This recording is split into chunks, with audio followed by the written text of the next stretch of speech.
हम सब जानते हैं कि हिंदुस्तान पूरे विश्व में इस समय एक युवा राष्ट्र है और युवा देश के लिए कहा जाता है कि संघर्षों के आयामों से इतिहास बना करते हैं। जिस ओर जवानी चलती है उस ओर जवानी चलते हैं। यानी कि हिंदुस्तान की 65% जो युवा पीढ़ी है वो 35 वर्ष से कम है और 50% यूथ जो है 25 वर्ष से कम है। सोचिए, जहां का 50% यूथ 25 वर्ष से कम हो तो क्या चाइना, क्या पाकिस्तान, क्या रशिया, क्या अमेरिका, आज हिंदुस्तान पे सबकी निगाहें हैं। पाकिस्तान कोशिश करता है हिंदुस्तान को हिलाने की, कभी छुटपुट घटनाएं करने की, आतंकवाद को पनाह देने की, वरना हमारा उत्तर प्रदेश में योगी जी अगर जोर से आवाज़ करेंगे तो मुझे लगता है कि पाकिस्तान हिल सकता है। आज पूरे राष्ट्र को, पूरे विश्व को पता है कि अखंड भारत के निर्माण में जहां पर युवा शक्ति होगी उसको विकसित राष्ट्र बनने से कोई रोक नहीं सकता है। रोके कैसे? आईटी में हमारे बच्चे, तकनीकी में हमारे बच्चे, शिक्षा में हमारे बच्चे। पूरे विश्व में अगर सबसे अच्छी अंग्रेजी कोई बोलता है तो हिंदुस्तान की युवा बोलते हैं। आज अगर जापान और जर्मनी, अमेरिका की टेक्नोलॉजी देखोगे तो वहाँ पर साइंटिस्ट से लेके एक्टिविस्ट तक हिंदुस्तान के लोग हैं। पूरे विश्व के अंदर हिंदुस्तान के युवा आगे बढ़े हैं। लेकिन फिर भी उसके बाद ऐसी कौन सी दिक्कतें हैं, ऐसी कौन सी प्रॉब्लम्स हैं जिसको पाकिस्तान, हमारा पड़ोसी मुल्क नेपाल, हम देवभूमि उत्तराखंड के लोग 2 जगह से घिरे हैं। अगर आप हरसिल उत्तरकाशी जनपद के रहने वाले हैं तो आपको पता है कि आगे गंगोत्री के आगे चाइना लग जाता है। अगर आप चमोली में रहने वाले हैं तो पांडुकेश्वर, जब उससे आगे जाएंगे बद्री विशाल के दर्शन करेंगे और आगे जाएंगे तो वहाँ फिर चाइना आ जाता है।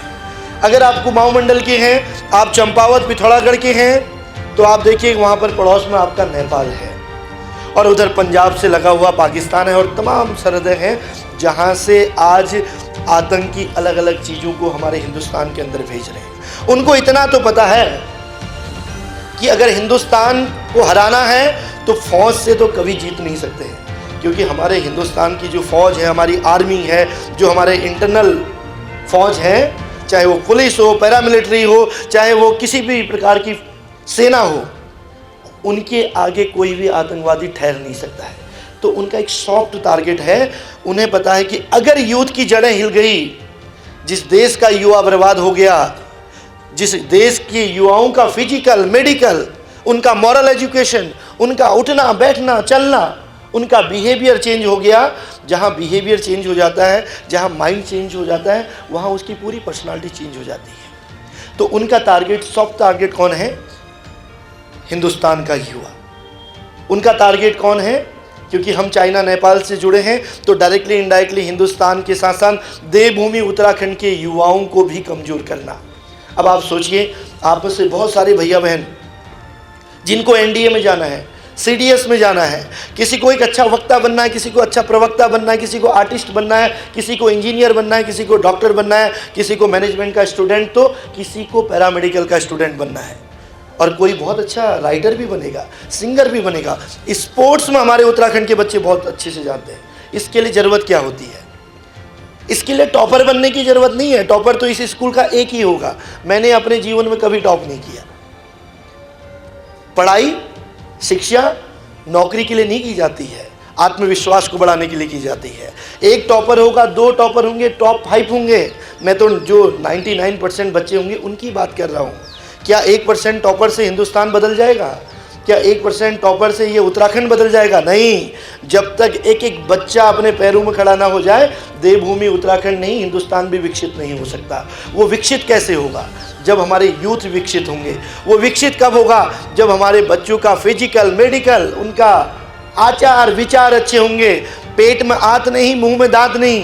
13 साल की उम्र में बोले भारत माता की जय कि सर मुझे तो एनडीए क्वालिफाई करना है।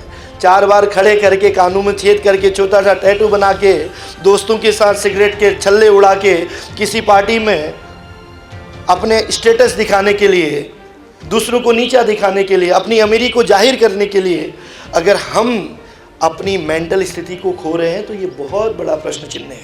आप सोचिए, मैं ये काम डिग्री कॉलेज में भी कर सकता था, लेकिन मुझे पता है कि आप उस अवस्था में हो जैसे अवस्था में ये पौधा है।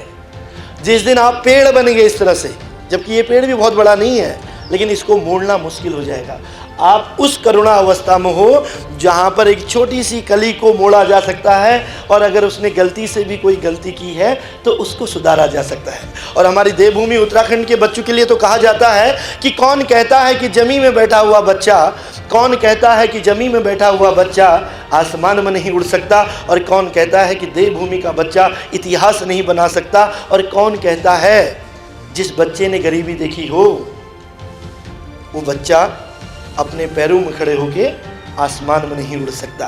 हमारे देवभूमि के उत्तराखंड के बच्चे कुछ भी कर सकते हैं। अगर मिट्टी कंकड़ पत्थर में बैठना जानते हैं तो वक्त में हवा के रुख को मोड़ना भी जानते हैं, लेकिन आवश्यकता है सेल्फ मोटिवेशन की, केवल आवश्यकता है छोटी छोटी बातों की, केवल आवश्यकता है जिस समय हम जो काम को कर रहे हैं उसमें फुल डेडिकेशन, डिवोशन और डिसिप्लिन के साथ आगे बढ़ने की।